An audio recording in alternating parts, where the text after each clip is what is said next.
മൂകാംബിക ക്ഷേത്രം.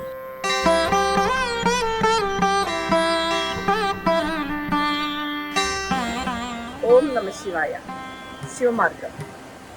ഇന്ന് നമ്മൾ എത്തിയിരിക്കുന്നത് കർണാടക സംസ്ഥാനത്തിലെ ഉടുപ്പി ജില്ലയിലെ കുന്താപുരത്തിനടുത്ത് കൊല്ലൂരിൽ ശ്രീ മൂകാംബിക ദേവി ക്ഷേത്രത്തിലാണ്. സർവാലങ്കാര വിഭൂഷിതയായ മൂകാംബിക ദേവിക്ക് മുന്നിലുള്ള ജ്യോതിർലിംഗത്തിൽ സ്വയം ശിവസ്വരൂപത്തിൽ വിരാജിക്കുന്നു.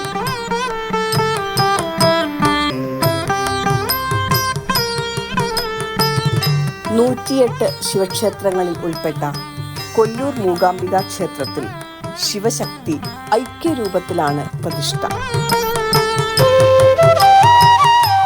കിഴക്കേ നടയിലൂടെ അകത്തേക്ക് പ്രവേശിക്കുമ്പോൾ ആദ്യം കാണുന്നത് കന്നഡ ശൈലിയിൽ പണിതിട്ടുള്ള സ്വർണ്ണ കൊടിമരവും ഏതാണ്ട് അത്ര തന്നെ ഉയരമുള്ള ദീപസ്തംഭവുമാണ്.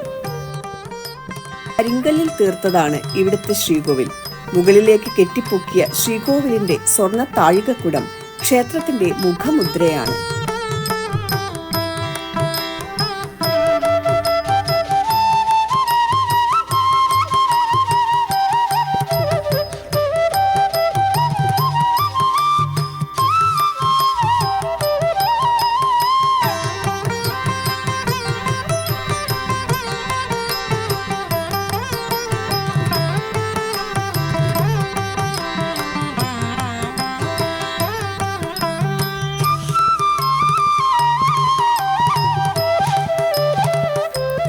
വാഹിനിയായി സർവാലങ്കാര വിഭൂഷിതയായി സ്വർണപ്രഭയിൽ മുങ്ങി ശംഖ്, ചക്രം, വരം, അഭയം എന്നീ മുദ്രകൾ അണിഞ്ഞ ചതുർബാഹുവായ രൂപത്തിൽ രാജ്ഞിയുടെ ഭാവത്തിൽ അനുഗ്രഹാശിസുകൾ നൽകി ശ്രീ മൂകാംബിക ദേവി ശോഭിക്കുന്നു.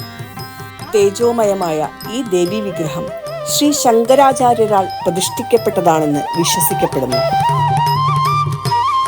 ആ തേജോ വിഗ്രഹത്തിന് മുൻപിലുള്ള സ്വയംഭൂവായ ജ്യോതിർലിംഗത്തിൽ ദേവി ശിവചൈതന്യം ഉൾക്കൊണ്ട് വിരാജിക്കുന്നു. സാക്ഷാൽ പരാശക്തി ശിവസാന്നിധ്യത്തിൽ ശക്തി സ്വരൂപിണിയായും കാളിയായും ലക്ഷ്മിയായും സരസ്വതിയായും വിളങ്ങുന്നു. ജ്യോതിർലിംഗത്തിൽ ശിവസാന്നിധ്യം ഉള്ളതിനാൽ ശിവക്ഷേത്രമായും ഇതിനെ കരുതാം.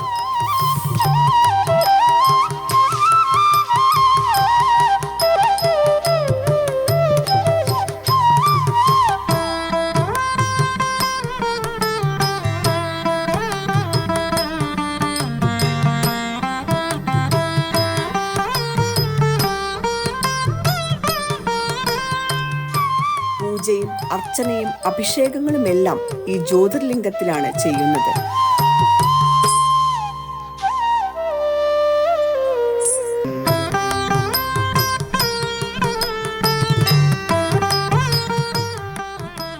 നിത്യേന 5 പൂജകളും 3 ശീവേലികളുമുണ്ട്. 5 മണിക്ക് നിർമാല്യ ദർശനത്തിനായി ക്ഷേത്രനട തുറക്കുന്നു. 12:30 ഉച്ചശീവേലി നടത്തി 1 മണിയോടെ അടയ്ക്കും. പിന്നീട് 3 മണിക്ക് തുറന്ന് ദീപാരാധന, മംഗളാരതി, അത്താഴപൂജ, ശീവേലി എല്ലാം കഴിഞ്ഞ് കഷായ തീർത്ഥ നേദ്യവും കഴിഞ്ഞ് ഏകദേശം 9 മണിയോടെ നടയടയ്ക്കും.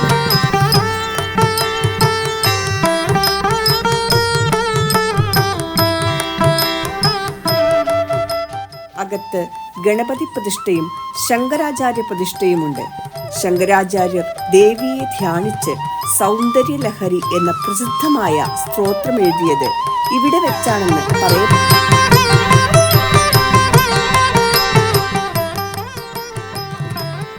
ക്ഷേത്രത്തിലെ സരസ്വതി മണ്ഡപത്തിൽ വിദ്യാഭഗവതിയായ സരസ്വതി ദേവിയുടെ പ്രത്യേക പ്രതിഷ്ഠയുണ്ട്. ആയിരക്കണക്കിന് കുരുന്നുകൾ ഇവിടെ നാവിൽ ആദ്യാക്ഷരം കുറിക്കുന്നു. ഒരുപാട് പേർ തങ്ങളുടെ നൃത്ത സംഗീത മികവുകൾ പ്രകടമാക്കാറുണ്ട്. പ്രത്യേക ദിവസങ്ങളിൽ അത്താഴശീവേലി സമയത്ത് ദേവിയെ ഇവിടെ എഴുന്നള്ളിച്ച് കൊണ്ടുവരുന്നത് പ്രത്യേക ചടങ്ങാണ്. ഈ സമയത്ത് ഇവിടെ തൊഴുത് പ്രാർത്ഥിക്കുന്നത് വിദ്യാഭിവൃദ്ധിക്ക് വളരെ നല്ലതാണ്.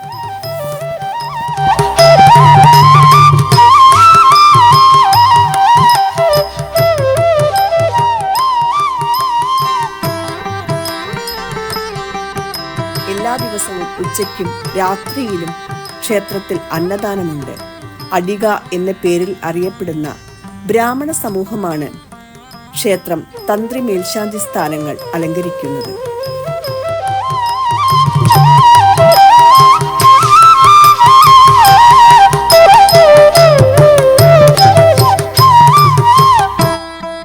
സരസ്വതി മണ്ഡപത്തിന് സമീപം തിടപ്പള്ളിയും ഹോമപ്പുരയും സ്ഥിതി ചെയ്യുന്നു. ഗണപതി ഹോമം, ചണ്ഡികാ ഹോമം തുടങ്ങിയ പ്രത്യേക ഹോമങ്ങൾ ഇവിടെ എല്ലാ ദിവസവും നടന്നുവരുന്നു.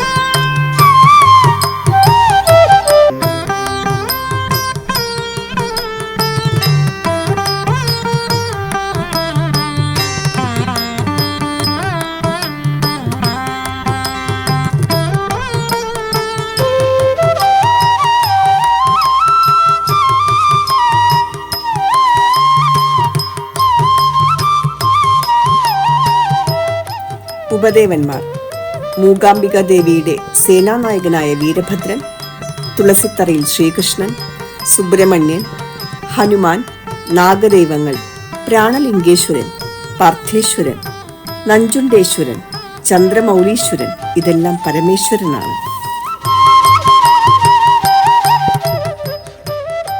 കുടജാദ്രി മലമുകളിൽ നിന്നും ഔഷധ ഗുണങ്ങളോടെ സൗപർണിക നദി ക്ഷേത്രത്തിന് സമീപത്തുകൂടെ ഒഴുകി വരുന്നു.